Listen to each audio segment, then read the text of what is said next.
Howdy, folks. Justice here with another episode of Texas Whiskey Talk, the voice of the Texas whiskey experience. Today, the experience brings you to Houston, Texas, where we're at Yellow Rose Distilling, and we're hanging out with their head distiller, Houston Farris. As always, I'm accompanied by my co-host, The Weave. Howdy. Well, Houston, thanks for having us here today. Yeah, thank you for inviting me on your show.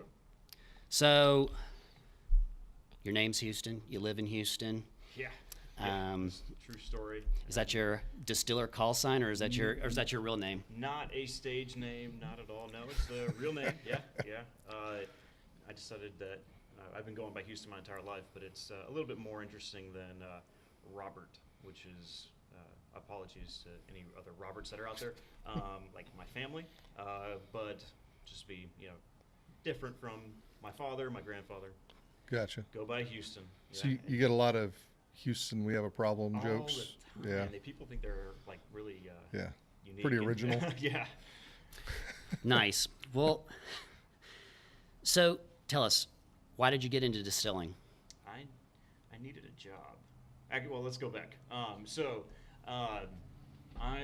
was actually the bulk of my kind of professional work experience has actually been in professional ministry. I Good. did that for about 9 years, and then when they decided that it was not for me, I needed work, and so I had always been fascinated by bartending. Bar culture, cocktail culture was just coming into vogue again around that same time, and I just like the social aspect and the culinary aspect of it. All of it had a bunch of appeal to me. So I dove in and slowly started working my way up from basically nothing until I was given the right opportunities. And at one point, I was managing the beverage program at a hotel bar in downtown Houston. Had a pretty prestigious bar restaurant there, and I wanted to have an all Texas spirits section on the menu. Wow. So about half the menu was Texas spirits, and at that exact same time I was trying to do that, Yellow Rose Distilling had released their very first product, which is the product that we're making all the way till today. And so I reached out directly to them, said, hey, I want to put you on my menu. Can I get a barrel? Because I want to take this barrel, I want to break it apart, I want to make some shot glass stands out of it, and serve the drinks on it. And so I got on their radar there, started selling cocktails using their product, became one of their largest accounts. And for a very young company, to move that much whiskey through one account, big deal. So they brought me on as their mixologist. And part of the agreement was that they didn't have to pay me too much money because they couldn't afford to. But when it came time to make whiskey, I wanted to learn how to make the whiskey. Wow. I'd always been fascinated by the actual craft of the spirits. I thought it was about the cocktails originally, but it really was about the spirits and the decisions and the artisan attitudes around making really high quality spirits rather than the big industrial type stuff. And I knew that's what I wanted to do. And so after being behind the bar for a number of years, I just threw that away and said, I am going to pursue being a distiller. And Yellow Rose Distilling did not know that they were going to hire me at that point. And so Do they know you work now? Yes, but You get a paycheck? yeah, if you had been here earlier, you might have missed actual work, but then you can come back an hour later, and then I'm sitting around waiting. So I went out and got some education on my own. Then I had the opportunity to work with a distiller here and really learn the process. And here I am, the head distiller, making decisions that affect a global distribution now. So did you go off to Moonshine University? Yeah, Is that Moonshine right? University was a great program. Okay. I've been there now 3 times, Wow. learning from experts in the field, getting to meet other distillers. They're all about my same age, some are older, some younger, and they are all just trying to make their way in this craft spirits world. It was Moonshine University. I can't speak anything bad about their programs. They do everything so well and such a high level. Definitely worth the money and experience, and I hope to go back. That's really cool. Yeah. So speaking of process, that's why we're here today, Yeah. to talk about the craft process. You're the head distiller. most people probably have a general understanding of the distilling process.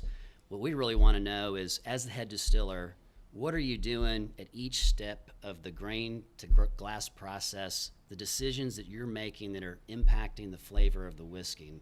So let's just get started. All starts with grain, right? So the sourcing of the grain. The Outlaw Bourbon is 100% yellow corn. I mean, how do you go about picking that variety, going to different producers? What is that process for selecting grain? Yeah, so Outlaw Bourbon predates me with Yellow Rose. That's the product we've been making since the absolute day one. It's probably not on camera, but our original still is sitting right behind me. It's a 40-gallon all copper still, and we were making bourbon not the hard way, like the almost impossible to be successful way. But we were somehow. So we had started off by finding whoever was available. There wasn't really any big outfits that were distributing grain to Texas distillers, because there weren't really Texas distillers. They're pretty new to the field. At that point, there was probably only 3 other whiskey distilleries in the state. And so we went with what we had available. It was good enough and got the job done. We have since experimented with different varieties of yellow corn as well as white corn with the exact same recipe. And some people have a preference for white over yellow. I think the yellow actually has better results, kind of what we're looking for. And so we did a series of test batches to figure that out and really hone down what we were going to do for the future. And that was definitely stick with the yellow corn. And now we have a great supplier. I'll mention them by name because I love what they do. They supply many other Texas breweries and distilleries in the state. And that's Tex Malt up in the Fort Worth area. Okay. And they provide the absolute highest quality grain that I could ask for, and all from Texas farms. So it's pretty important to us that we're sourcing, I wouldn't say it's necessarily local, but as local as Texas can be. So speaking of quality, what does quality corn look like? I mean, when you're on the dock there and the shipment comes in. It's not green. It doesn't have all these white splotches on it. Now, well, there's also a lot of other things. Yellow corn needs to be yellow. We actually get ours milled to save us a lot of headaches here. Okay. And so when it comes in, it needs to be clean. It needs to be this nice powdery, almost flour-like consistency. And we do a very simple smell test. I take a little cup, I get it a little wet with the corn, stick it in the microwave, and it better will smell like corn. If it smells like mothballs, if it smells moldy, if it smells anything that is not just correct, the good corn, popcorn type flavors, type aromas, Okay. it's gone. And we've never had that issue with our current supplier, Tex Malt. They do a great job vetting their farmers, vetting their sources, and they wouldn't give us anything that was not of the highest quality. So season to season, is there any variance in the corn that's coming in or anything like that? No, not really. Everything seems very consistent, and these are big batches of corn that they're dealing with, and so when corn's sitting in a silo, it can sit there for months or even years and still be good. And so everything seems, when they get all combined with different harvests, to be very consistent, very clean, very good quality whiskey. And I think we're making some of the best Outlaw that we've ever made because of the very fact that we're getting the most high quality corn that we can get. That's great. So you've got your corn, you've got your grain. You're now going to do your fermentation process. And you're going to make your distiller's beer at that point, right? Yeah. What's impacting the flavor profile during the fermenting process more than anything? Just before the fermentation, you got to cook the grain. Okay. A lot of places will end up overcooking their corn or any of their other grains by taking the water up too high. So a lot of places will boil their corn, and that does a job. That helps break down the starches with the enzymes that are all in there into sugar content. But we want to treat our grain with some respect. If it gets overcooked, a lot of those flavors that we want might get cooked out, might get denatured, and so we want to preserve them. And so we're very careful with our cooking process. We try to be consistent with every single step of the process, because if we're not consistent, we're not professionals. And so every mash has to be the same yield, the same flavor, because we can taste it coming off. It's nice and sweet and nice and good oatmeal type quality to it. And so if we don't have that, then we don't have anything good coming from after that. I got you. Yeah, so and then when we get to the fermentation process, things that are very important is keeping the equipment clean. Anything that is going to touch the mash, touch the beer, and then eventually turn into whiskey, it has to be sanitized. If there's bacteria growing on it, if you have just other contaminants, you're going to end up with wild flavors that are going to either cause hangovers to people, Right. or just mess up your entire whiskey on down the road. And so we want to make sure that we maintain very clean practices when it comes to our equipment, but also temperature-wise, we want to make sure that we're not going outside the range of the yeast, because when yeast are not happy, they decide to quit working, or they decide to pee out flavors that aren't good. And so we want to make them happy, and so we keep them nice and warm. We ferment around 90 degrees Fahrenheit, Okay. which is a lot warmer than beer producers, and Right. a lot of other whiskey distillers don't ferment quite that warm. But we get some very good flavors, good yields, and good times. We ferment for about 3 to 4 days, and we get everything that we want out of it, and end up with a 10 to 11% alcohol by volume beer. Okay. We also add some nutrients in there to help make the yeast happy. But in the case of Outlaw Bourbon, being 100% corn is actually very nutrient deficient, and so it functions more like a rum type mash, because it's Okay. basically all sugar, and there's not a lot of vitamins and minerals that corn have. And so we try to keep them happy and give them some junk food. Gotcha. Now, speaking of that yeast, and how much experimentation have you guys done with the yeast strains and things like that? Yeah, so part of that Moonshine University education was I had a lot of hands-on experience with different yeast strains produced by our current supplier of yeast. I'm not going to say who that is right now, but you could probably guess if you do some Google searches. It was very important for us to create a whiskey that had a lot of bold flavors to it. And that comes down to the yeast selection. And so the yeast that we were using prior to, let's say, my tenure here at Yellow Rose, was a very different yeast that was more akin to like a Scotch whiskey yeast. Right. And not so much something that was basically bred and born to make bourbon. With bourbon, we want a whole wide range of esters, whereas Scotch, you just want some different stuff. So with our bourbon, we want spiciness, we want fruitiness, we want just want some complexity. And so the yeast that we ended up going with does the job very quickly, gives us a lot of alcohol, gives us a lot of flavor, and is very successful for us. So that's the yeast that we're going to be using for all of our products going forward. Gotcha. So you're using the same yeast strain for the single malt as you do then for the bourbon. Absolutely. Okay. Absolutely. So in the case of the bottles that are right in front of us, the single malt there is a different style of yeast. But going forward, any future single malt I gotcha. is going to be the Same exact one. same strain that we use. Okay. Now. Yeah. Well, next, I guess, let's get into the distilling phase. So, is there anything unique about the design of your still that impacts the flavor?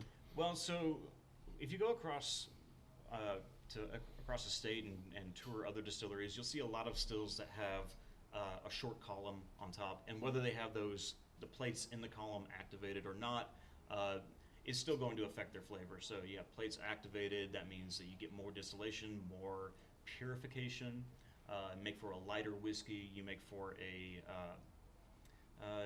I guess just less complex whiskey. And so we don't have that.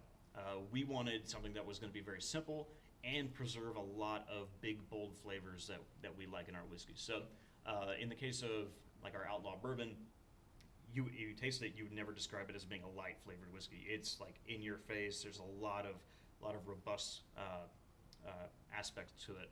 And so that comes from our simple pot still design. We just do a simple double distillation. Vapors rise up, come across, hit the copper, hit the condenser, and then come out with more purity, but still preserving a lot of corn flavor and a lot of the flavors that the yeast were creating in that important complexity. Okay. Yeah. So obviously you got to make all your cuts. So what is your role in that? And I mean, art versus science on that. How does that work? Yeah, so because we're not doing a big industrial process and we are still very, very intimately connected to our product, I mean, I'm not even looking at a computer screen while I'm doing this. I'm not pushing buttons saying this is going to happen now, this is going to happen now. So there's going to be some kind of variations between every single mash, every single fermentation, every single strip, every single spirit run. And so it really is going to come down to not so much the numbers. Like, I'm not looking at a spreadsheet that's saying Right. this proof, this temperature, make your cut. It really is going to come down to good old smell and taste. Okay. If it does not hit the expectations that I have for our product, then it is not going to be kept as our product. So how long do you think it took for your nose to get trained and fine-tuned to master that process? It had to get started on day one. Like there is no when I was being supervised, I suppose, with the single malt, which was what I originally learned distillation on. I had to make a judgment call, say, hey, what do you think about this? And then he would approve and say, yes, okay, that's a good call. And then after that, I became more and more accustomed to it, and it really just comes down to having an expectation for your product, knowing what your product is, and knowing what you want your product to be. And so just having the experience day in, day out, every single week, tasting the whiskey as it comes off the still, and that means that you're tasting whiskey at 157 proof. I spit a lot, so because I still got to work the rest of the day. That it really comes down to just doing it. Sure. That's the simplest answer: is to do it and keep revisiting your work every single time, and realize that maybe you're going to make bad calls or calls that are not up to what you had hoped, but that's part of being a craft distiller, is that you make those decisions, you stand by them, and then you learn from whatever you might not have been proud of last time. That's a good life lesson. That's really neat. All right, so you've got a distillate now. You've got a barrel you got to put it into. What goes into your barrel selection process? Yeah, so we originally started Yellow Rose putting whiskey into tiny barrels. I heard rumors that we were doing like 1 gallon barrels at a time, but having done test batches in 1 gallon barrels, I don't envy the kind of work that they were putting in, because that was a pain. Then we moved up to 3 gallons, 5 gallons, 10 gallon barrels. At this point, under my supervision, we've now moved to exclusively 30 gallon and 53 gallon barrels. So the decisions have largely been, let's get bigger, because Right. that's cheaper for us and cheaper for the consumer. And it's also going to allow us to let it sit in the barrel longer and develop better flavors over time. And so we're targeting a longer aging time now, which is great for us. We want that barrel to be flawless, beautiful on the outside, nice and sanded, no rusts on the barrels, on the barrel hoops. We also want it to be American white oak. It's very traditional for a classic American bourbon. It has all those spiciness, that sweetness, that vanilla, that caramel, that coconut flavor, all in there. So we're not experimenting right now with different types of wood, but maybe in the future. So this is kind of East Texas. It's kind of the pine country. You wouldn't do pine barrels then, just to really bring it home that way? Yeah, you don't want to pay for $200 whiskey. No. Well, there's nobody currently making barrels with that. That would be horrible, I would think. We'll see. Maybe too resiny or little something. tar in there. Yeah. We also want that barrel to hold. and not leak. At one point we had a supplier that gave us barrels that ended up leaking half the batch. They were fine when we filled them up, and then come about a month in, we just lost half the whiskey. It was a nightmare. So we want professional, we want quality, and we want a very good number 4 char. Gotcha. Yeah, get that nice smoky flavor that we like. The Outlaw picks that up very readily because it doesn't have the other flavoring grains that get in the way of that smoke. gotcha. And so Outlaw picks up a lot of smoke, but it also gives a lot of spiciness and some really good deep color too. That's not so much a flavor aspect, but it looks real nice. It does. What proof does it go into the barrel at? Yeah, it's a great question. So the industry standard, 125, right? Okay. We don't do that. Because you haven't done anything else the way everybody else does No, either. of course So not. why, Of course not. why do Of that course the not. same? So for Outlaw, it goes in at 114. Okay. When you add more water to your distillate before it goes into the barrel, you are going to be able to extract flavors that are more water soluble than alcohol soluble. And a lot of times those flavors that are water soluble are sweeter flavors. And so that's one of the reasons why Outlaw is as sweet as it can be. Not so much because of the corn sugar doesn't travel through into the whiskey. It's pulling that from the barrel, and we rely very heavily on the barrel for our Outlaw because it doesn't have those flavoring grains as well. We are currently aging another grain to glass bourbon, different recipe. It's a high rye bourbon, and that goes into the barrel at 104. Wow. Because I'm expecting the high rye to be very spicy, but I want that spiciness to be balanced by a good sweetness, and so took it down to 104. And then what's it coming out at? What's the Outlaw specifically? What is that coming out So with? it depends on how long it sits in the barrel and for what season. But this most recent batch that we dumped, which sat for about 14, 15 months, we ended up going in at 114, coming out at 114. Wow. Yep, it held Okay. exactly. We lost some volume, about 14%. Okay. Over that time, but held proof and mixed very well. Some great stuff coming out real soon. Great. Well, so a lot of people are throwing around the word terroir now with whiskey. What is and the Texas terroir? What do you think the Texas whiskey terroir is, and what is driving it? The grains, the barrels, the location in the state. How do you make sense of that?